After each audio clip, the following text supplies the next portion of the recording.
إذاعة الحوار من القاهرة تقدم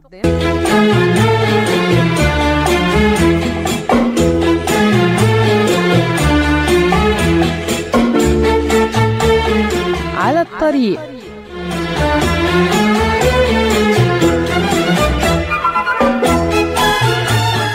إعداد وتقديم دكتور مصطفى الزرقاء.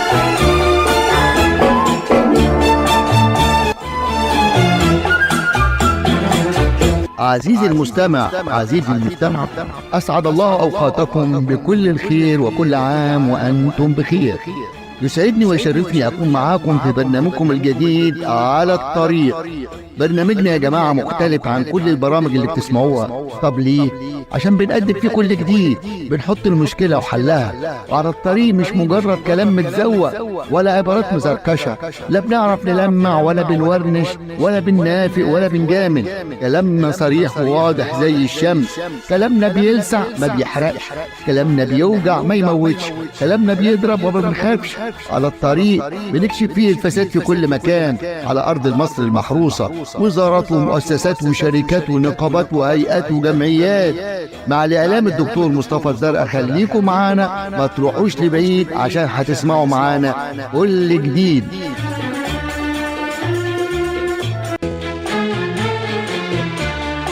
عزيزي المستمع، عزيزاتي المستمعة، أسعد الله أوقاتكم بكل خير. كل عام وأنتم بخير، وبمناسبة عيد الفطر المبارك أعاده الله علينا وعليكم بالخير واليمن والبركات وعلى مصرنا الحبيبة، وربنا يجعلنا وإياكم من العايدين ومن الفائزين بإذن الله.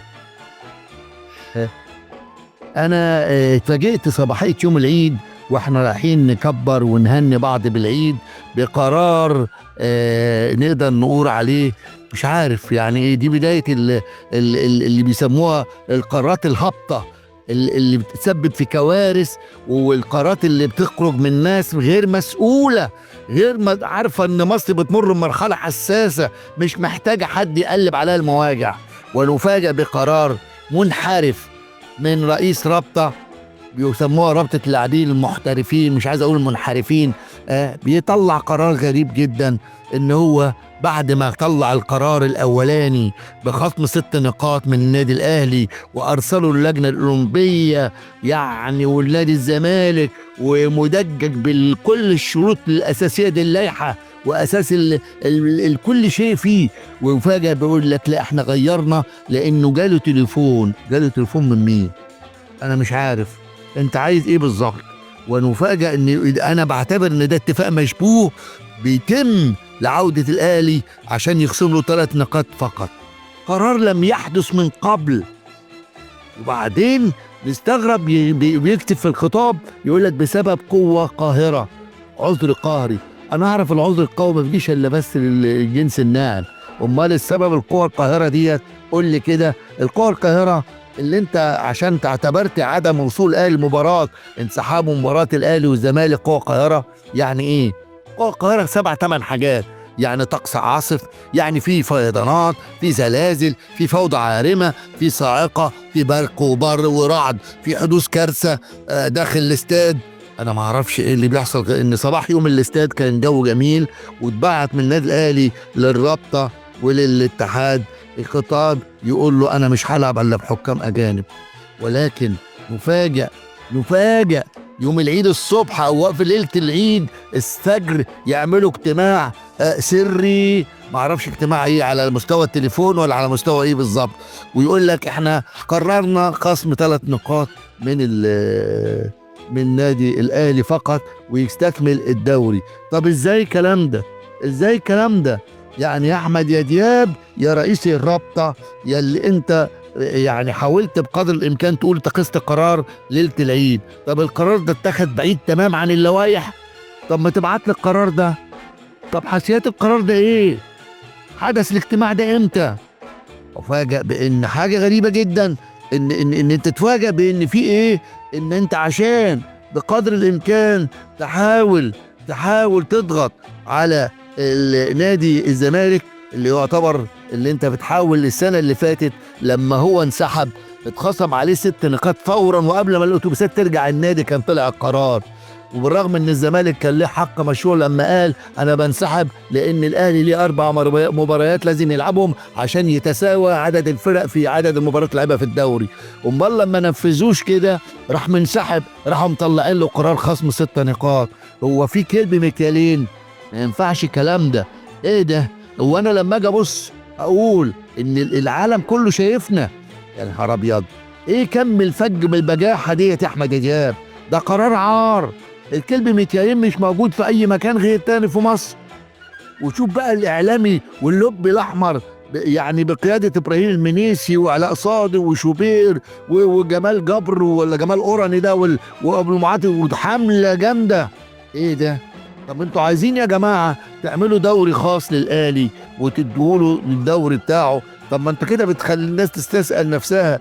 ده انت القرار ده دمر شرعيه المنافسه كامل. ده كشف ازاي الاهلي حصل على 44 دوري و39 كاس. احنا في دولة قانون يا جماعة، دولة عدالة. الفضيحة دي لازم توصل إلى أعلى درجات التقاضي. مطلوب طلب حيثيات القرار ده ازاي؟ طلع امتى؟ وبعدين أنا بستغرب انت كل مطلبك اما نيجي نقول ان الأهلي مش عايز يعني بيراميدز ياخد الدوري، لا لازم يكون في عدالة. الهدف من قرار الرابطة ده يا جماعة وانا متأكد من كده هو إلغاء الدوري، لأن عارف الأهلي ان اللي هيكسب الدوري بيراميدز. عشان إلغاء الدوري مين اللي هيستفيد منه؟ الأهلي، لأنه هو أكثر المستفيدين، لأنه هيحفظ مع مقعده من دوري أبطال أفريقيا اللي هو عايزه، ويبقى استبعد الزمالك.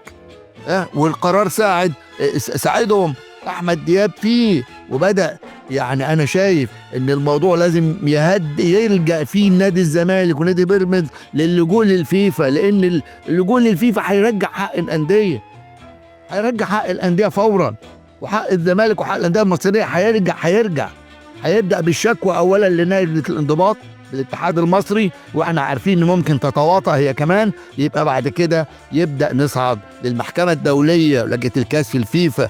لان لو حصل تواطؤ وده اللي معروف لازم نادي الزمالك ونادي بيراميدز يصعد فوق لنادي الاتحاد الدولي. ساعتها هيطبق، لا اما يطبق المادة 17 ويتخصم ال6 نقاط ويرجع القرار السابق للرابطة بقسم 6 نقاط، لا اما هيطبق المادة 24 والفيفا هتطبقها من هبوط النادي الاهلي للدرجه الادنى. وساعتها الاتحاد ما تقول لك مش هنطبق وهنلغي الدوري، يبقى ده ايه؟ نيل المراد من رب العباد. يا جماعه عيب انتوا عايزين ايه بالظبط؟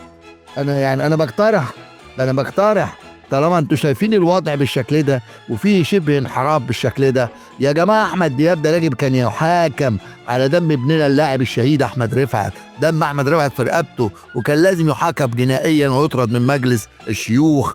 احمد دياب اللي تواطأ على عارفين قصه موت احمد رفعت. تعالى بقى انت عايز تجامل النادي الاهلي وتقول ان انا جالي تليفون او حصل بينك وبين اي حد تليفون؟ لا، انا شايف في شبهه لازم تتحول لمحكمه الجنايات.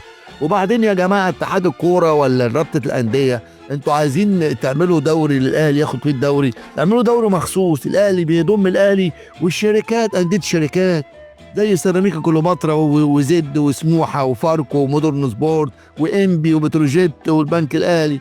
والزمالك خلوه يلعب في مجموعه ضمن الانديه الجماهيريه زي النادي المصري البورسعيدي والاتحاد السكندري والاسماعيلي والمحله والمنصوره والسويس والمنصوره وطنطا واللي بقى دي، وخلوا دي بقى ياخد البطولات على طول بتاعه الدوري ديت على طول مدى الحياه عشان تريحونا ونرتاح من قصه القارات اللي بتضحك علينا العالم.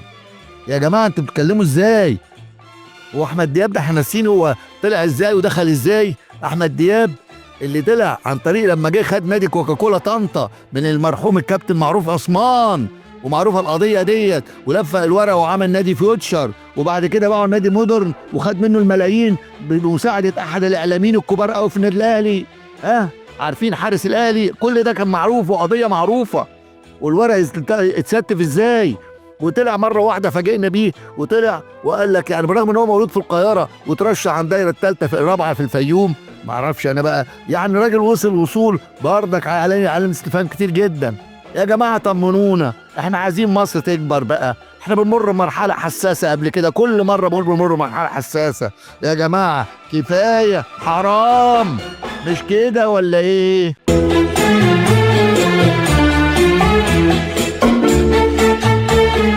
على الطريق.